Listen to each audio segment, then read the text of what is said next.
ಸನಾತನ ಧರ್ಮವನ್ನು ನಿರ್ಮೂಲನೆ ಮಾಡಲಿಕ್ಕೆ ಯಾರಿಂದನೂ ಸಾಧ್ಯ ಇಲ್ಲ. ಆ ಎಡಬಿಡಂಗಿಗಳಿಗೆ ಅವರು ಒಂದು ಸಲ ಯಾವ ಜನ್ಮವನ್ನು ಎತ್ತಿ ಬಂದಾರ ಅನ್ನೋದು ಒಂದು ಸಲ ವಿಚಾರ ಮಾಡ್ಕೊಳ್ಬೇಕಾಗ್ತದೆ. ಅವರು ಸನಾತನ ಧರ್ಮ ಇದಕ್ಕೆ ಆದಿ ಇಲ್ಲ.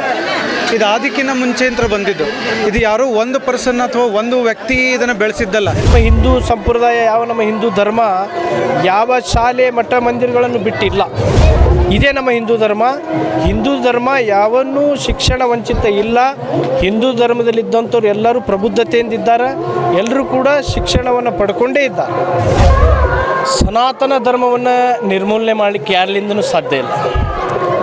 ಆ ಎಡಬಿಡಂಗಿಗಳಿಗೆ ಅವರು ಒಂದು ಸಲ ಯಾವ ಜನ್ಮವನ್ನು ಎತ್ತಿ ಬಂದಾರ ಅನ್ನೋದು ಒಂದು ಸಲ ವಿಚಾರ ಮಾಡ್ಕೊಳ್ಬೇಕಾಗ್ತದೆ. ಅವರು ಈ ಒಂದು ಕೆಲಸವನ್ನು ಏನು ನಿರ್ಮೂಲನೆ ಮಾಡಬೇಕಂತೇಳಿ ಏನು ಹೊರಟಾರ, ಅದು ಅವ್ರದ್ದು ಕನಸು. ಅದು ಯಾವತ್ತಿಗೂ ಅದು ಅವರ ಆಸೆ ಈಡೇರೋದಿಲ್ಲ. ಅವರು ಈ ಒಂದು ನಮ್ಮ ಸನಾತನ ಧರ್ಮವನ್ನು ಯಾವತ್ತಿಗೂ ನಿರ್ಮೂಲನೆ ಮಾಡಲಿಕ್ಕೆ ಸಾಧ್ಯನೇ ಇಲ್ಲ. ಅಂಥ ಕೆಲಸಕ್ಕೆ ಯಾರು ಕೈ ಹಾಕ್ಯಾರ ಅವ್ರು ಯಾರು ಕೂಡ ಈ ಭಾರತದಲ್ಲಿ ಇನ್ನೂ ಮಠ ಜೀವಂತಿಲ್ಲ ಅಂತ ನಾನು ಹೇಳ್ತೀನಿ. ಮತ್ತು ಈ ಮಠ ಮಂದಿರ ಕಟ್ಟೋದ್ರಿಂದನೇ ಇವತ್ತು ನಮ್ಮ ಭಾರತ ದೇಶ ಈ ಒಂದು ದೃಷ್ಟಿಯೊಳಗೆ ಎಲ್ಲರೂ ತಿರುಗಿ ನೋಡುವಂಥದ್ದು ಆಗದ. ಎಲ್ಲಿ ಮಠ ಮಂದಿರಗಳದಾವ ಅಲ್ಲಿ ಶಾಲೆ ಮತ್ತೊಂದು ಇತ್ಯಾದಿಗಳೆಲ್ಲವೂ ಕೂಡ ಅಲ್ಲಿದ್ದಾವೆ. ಯಾವತ್ತೂ ಯಾವ ನಮ್ಮ ಹಿಂದೂ ಸಂಪ್ರದಾಯ ನಮ್ಮ ಹಿಂದೂ ಧರ್ಮ ಯಾವ ಶಾಲೆ ಮಠ ಮಂದಿರಗಳನ್ನು ಬಿಟ್ಟಿಲ್ಲ. ಎಲ್ಲವೂ ಕೂಡ ಎಲ್ಲಿ ಮಂದಿರ ಇದೆ ಅದರ ಪಕ್ಕದಲ್ಲಿ ಒಂದು ಶಾಲೆಯೂ ಕೂಡ ಇದೆ. ಇದೇ ನಮ್ಮ ಹಿಂದೂ ಧರ್ಮ.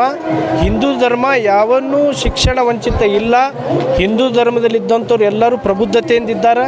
ಎಲ್ಲರೂ ಕೂಡ ಶಿಕ್ಷಣವನ್ನು ಪಡ್ಕೊಂಡೇ ಇದ್ದಾರೆ. ಸಮಾಜ ಕಟ್ಟುವಲ್ಲಿ ಮಠ ಮಂದಿರಗಳ ಪಾತ್ರ ಎಷ್ಟು ಪ್ರಾಮುಖ್ಯತೆ? ಸಮಾಜ ಕಟ್ಟುವಲ್ಲಿ ಮಠ ಮಂದಿರದ ಪಾತ್ರ ಸಾಕಷ್ಟು ಅದ ಸರ್. ಯಾಕಂದರೆ ಈ ಮಠ ಮಂದಿರದಿಂದ ಸಾಕಷ್ಟು ಯುವಕರ ಜೋಡಣೆ ಆಗುವಂಥದ್ದಾಗಿರ್ಬೋದು. ಸಾಕಷ್ಟು ನಾವು ಸಂಘಟನೆ ಮಾಡಿ ಎಲ್ಲರ ಮನೆ ಸಂಪರ್ಕ ಮಾಡಿ ಒಂದು ಸಮಾಜವನ್ನು ಕಟ್ಟುವಂಥದ್ದಾಗಿರ್ಬೋದು. ಇವತ್ತು ಜಾತ್ರೆಯನ್ನು ನೀವೇನು ನೋಡ್ತಾ ಇದ್ದೀರಿ, ಇಲ್ಲಿ ಲಕ್ಷಾಂತರ ಜನ ಭಕ್ತರು ಬರ್ತಾ ಇದ್ದಾರೆ. ಇದು ಕೂಡ ಒಂದು ನಮ್ಮ ಅಜ್ಜರ ಪವಾಡ ಆಗಿರ್ಬೋದು. ಮತ್ತು ಈ ಮಠ ಮಂದಿರದಿಂದನೇ ಈ ಹಿಂದೂ ಧರ್ಮದಿಂದನೇ ಇದೆಲ್ಲವೂ ಸಾಧ್ಯ ಅಲ್ವಾ. ಅಲ್ಲ, ಈಗ ಅವರು ಕಣ್ಣಿಗೆ ಬಟ್ಟೆ ಕಟ್ಕೊಂಡು ಎಲ್ಲವನ್ನು ನೋಡಿದರೆ ಅವ್ರ ಕತ್ಲನೇ ಕಾಣಿಸ್ತದೆ. ಹಾಗಾಗಿ ಹಿಂದೂ ಧರ್ಮವನ್ನು ಯಾರು ಕಣ್ಣು ತೆಗೆದು ನೋಡ್ತಾರ ಅವ್ರಿಗಷ್ಟೇ ಇದ್ರ ಉತ್ತರ ಗೊತ್ತದ. ಹಿಂದೂ ಧರ್ಮವನ್ನು ನಿರ್ಮೂಲನೆ ಮಾಡಲಿಕ್ಕೆ ಸಾಧ್ಯನೇ ಇಲ್ಲ. ಅವರ ಕನಸು ಅದು ಯಾವತ್ತಿಗೂ ಸಾಧ್ಯ ಇಲ್ಲ. ಈ ಅವ್ರ ಜೀವನದೊಳಗೆ ಇಂಥವೇನು ಎಡಬಿಡಂಗಿಗಳು ಹುಡ್ತಾರ ಅವ್ರಿಗೆ ಆಯುಷ್ ಕಡಿಮೆ ಅದ. ಅವರು ಇದು ಲಘುನ ಏನು ದೇವ್ರು ಕರ್ಕೊಳ್ಬೇಕಂತ ಹೇಳ್ತಾನೆ, ಅದಕ್ಕೋಸ್ಕರ ಈ ಒಂದು ಕಾರಣಗಳನ್ನು ಕೊಡ್ತಾ ಇರ್ತಾರೆ. ಮೌಢ್ಯತೆ ಬಿತ್ತುವಂತಹದ್ದು ಯಾವತ್ತೋ ಯಾವುದೋ ಕಾಲಘಟ್ಟದಲ್ಲಿ ಮುಗಿದು ಹೋಯ್ತದೆ.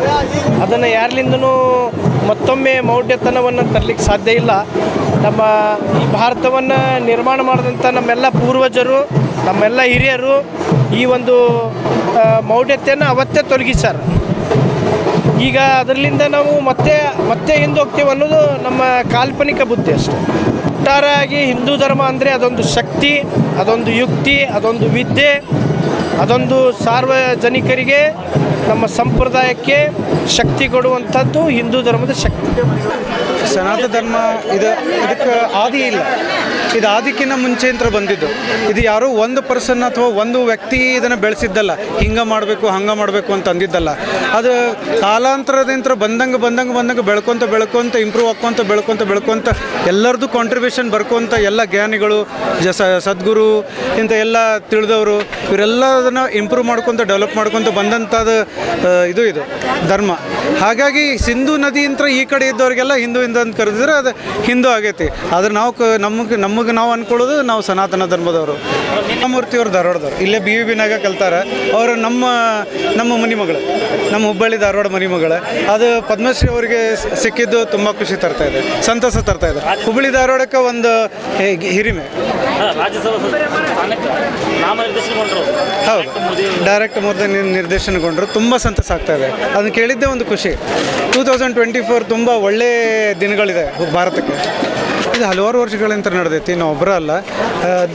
ಇಡೀ ಹುಬ್ಬಳ್ಳಿ ಸಿಟಿ, ಹುಬ್ಬಳ್ಳಿ ಹೊರಗಿಂತ ಎಲ್ಲ ಜನ ಬರ್ತಾರೆ, ಭಕ್ತಾದಿಗಳು ಬರ್ತಾರೆ, ಸಾವಿರಾರನಾಗೆಲ್ಲ ಲಕ್ಷಾಂತರ ಜನ ಬರ್ತಾರೆ. ಅವ್ರು ಬಂದವರಿಗೆ ಊಟ ನೀರು ಇರುವುದಿಲ್ಲ.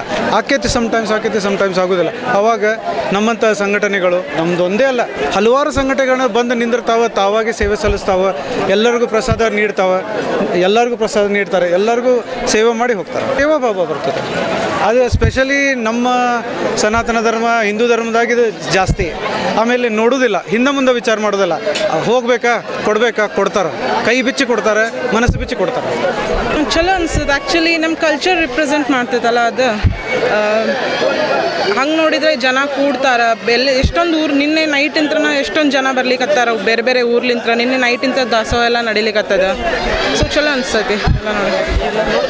ಆರ್ಥಿಕತೆ ಅಭಿವೃದ್ಧಿ ಆಗ್ತಾ ಹೋಗುತ್ತೆ. ಸಣ್ಣ ಪುಟ್ಟ ವ್ಯಾಪಾರಸ್ಥರಿಗೆ ಆರ್ಥಿಕತೆ, ಹಾಂ, ಅವರಿಗೂ ಫೈನಾನ್ಷಿಯಲ್ ಹೆಲ್ಪ್ ಆಗ್ತೈತಿ, ಆರ್ಥಿಕ ಇಂಪ್ರೂವ್ ಆಗ್ತೈತಿ. ಸನಾತನ ಧರ್ಮದ ಬಗ್ಗೆ ಏನು ಹೇಳಕ್ಕೆ ಫಸ್ಟ್ ದ ಓನ್ಲಿ ಧರ್ಮ that exist according to me.